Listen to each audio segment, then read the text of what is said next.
What's going on, guys? Welcome to Everything Always. My name's Michael Roman, aka Allfires. Now, obviously, huge spoiler warning if you didn't watch episode 8 and 9, the two-part finale for Agatha All Along. We're going to break down both episodes in full during this video, talk about what happened, point out some Easter eggs you may have missed, as well as discuss where this sets up Wiccan and Agatha Harkness for the future of the MCU. We're breaking it all down, again, the two-part finale for Agatha All Along, but quickly, if you could grab the subscribe button. We do daily Marvel content at the channel. That's all we do, so if that's sort of things for you, hit the sub button, leave a comment down below. That will automatically enter you to win our ongoing PS5 giveaway, and in fact, we're going to announce a brand new winner at the end of this video. Again, all you got to do, be a sub, leave a comment if you want, stick around to the end of the video. That's where we'll announce a brand new winner and get into all the giveaway stuff again there. Okay, so we pick up in episode 8 where we left off with Alice Wu Gulliver right after she had been killed. So we sort of see the other side, pun totally intended, and I really like how they invert the floor because that's what we just saw at the end of the last episode with Lilia flipping the tower. Now we're seeing Alice on the floor flipping over as if she's entering the underworld. Now, besides setting up an on-screen portrayal of what happens to you after you die and death comes to claim you, there's a really important part of this dialogue that basically foreshadows the rest of the entire series.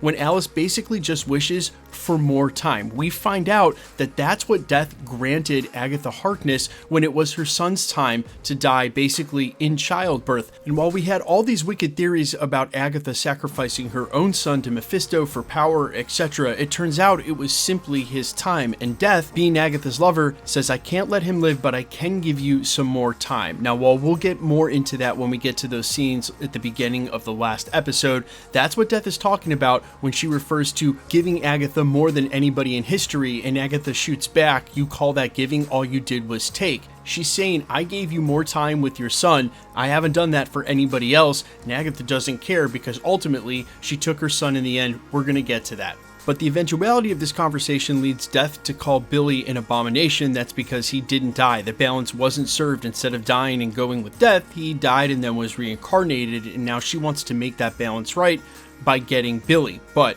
she also knows Billy will simply reincarnate via the power of his brother, and so she makes a deal with Agatha. You deliver Billy to me, and Agatha gets to stave off death for a long time, and when she finally dies, not see death's face, which goes a long way in explaining why Agatha was able to reincarnate as a ghost instead of presumably following death into the afterlife. Also, one key detail to point out and during this conversation is that Death almost lets it slip that the Witch's Road doesn't actually exist, and we'll get confirmation of that obviously later at the end of this episode and the beginning of the first one, that the Witch's Road was simply a ruse and a lie that Agatha used to lure witches in order to steal their power, and that this manifestation of the Witch's Road is based solely on images from Wiccan's room, which we see at the end of the episode one by one when he realizes he's the one who created this too. Now, interestingly enough, not only does the Witch's Road go in a full circle, but they end up in Agatha's basement, which is where this all started in the first place. And we talked about in the last episode how death as a green witch means it's really about death and life and rebirth as part of a cycle. And full circle now, we are right back where we started. That's an allegory, obviously, for what we have with Billy dying and being reincarnated. And as we see here soon, what's going to happen with Tommy. Now, obviously, we learn in a couple of lines of dialogue that it was actually Agatha that bound Jennifer. She unbinds herself, and thus she's let go of Wiccan's hex. But what Wiccan truly wants is his brother. And so Agatha, knowing that this is the deal that she made with Death and knows that this can be the end of the trial for both of them, goes ahead and helps him reincarnate his brother. Now, I really like that in the middle of all of this, Billy makes sure to say, am I killing this kid just so that my brother can live? Because he's obsessed with the morality of this. This is a clear way that they're drawing an indelible line between what and who Agatha has been up until now and the difference in the kind of sorcerer and witch that Billy wants to be. And this dialogue really works in two ways. One, it explains the morality crisis that Wiccan has later when he realizes that the hex that he created, that was quote unquote the Witch's Road, might be and is responsible for killing some of the witches who died on it. But also, this allows Agatha that line, no, sometimes little boys just die, meaning it was her kid's time. She didn't sacrifice him. It wasn't even Death being malicious and trying to take Agatha's son. It was just his time. And this is really important when we get into this scene, because I think it's establishing certain deaths or death in general is something that you can't avoid. A canon event like we saw Into the Spider-Verse with the death of Spider parents, like we saw in the What If episode when Doctor Strange could not save Christine Palmer no matter what he did.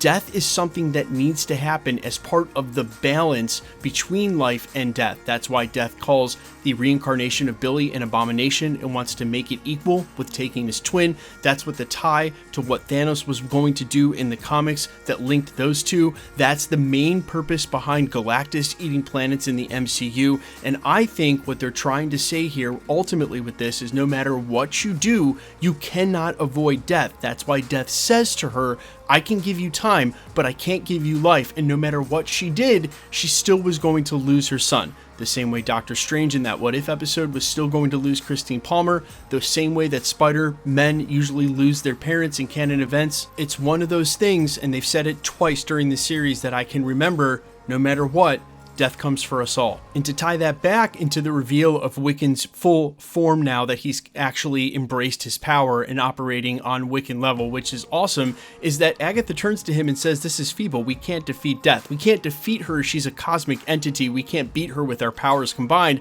but also you can't defeat death no matter what. It comes for you. And that's why in the moment at the end of that episode, they're trying to make those bargains about which one of them is going to go with her, because they know she's not leaving without at least one of them. It's ultimately Agatha who decides to sacrifice herself to save Billy. When he reaches out via telepathy, he's now inside her thoughts, where he couldn't do that before, where they referenced it both in WandaVision and during one of the last episodes that he couldn't get in her head to hear her thoughts.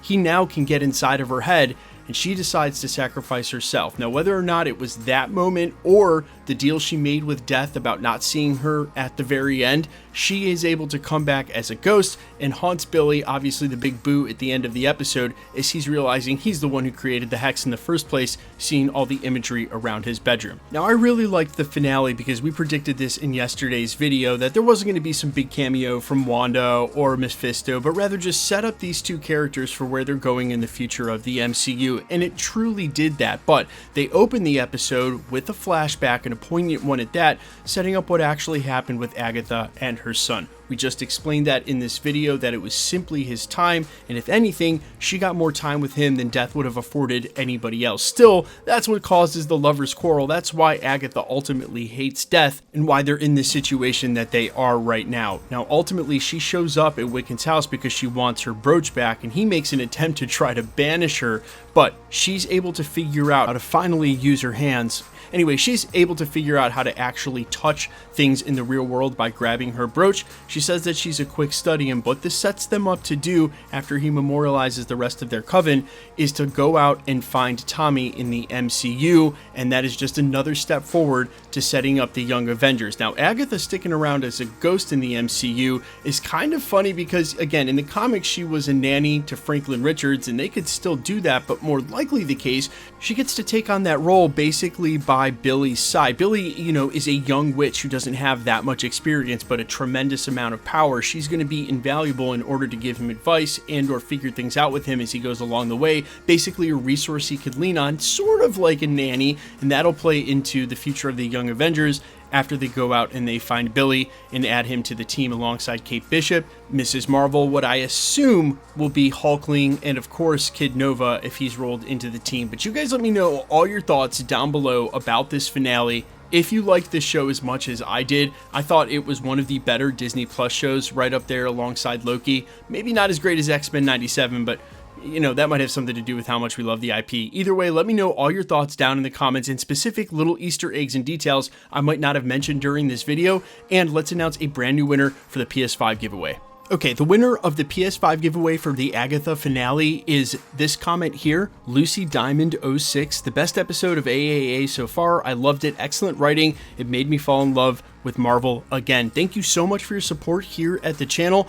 All you got to do, either DM me on Instagram at IamFires or go ahead and email me on my business email. It's under the About section of the channel. We will verify your account and get it right out to you guys. And it's that simple for any of the future giveaways we do with the channel. The next PS5 will be for the end of this year in December for Marvel's What If Season 3. We'll also be giving away some other prizes throughout December for the holiday season. If you want to be entered to win, all the same rules will apply. Just be a subscriber. Hit the subscribe button, leave a comment down below, because it's truly random. The more videos you comment on, the better chance you have of winning. My name's Michael Roman. Find me on Instagram and Twitter at IamFires. You can also find me on all platforms: Spotify, YouTube, Amazon, Apple, iTunes, wherever you listen to original music under the name All Fires. And while I sincerely appreciate you checking my music out, thanks for checking this channel out. Stick around. We'll be posting again real soon.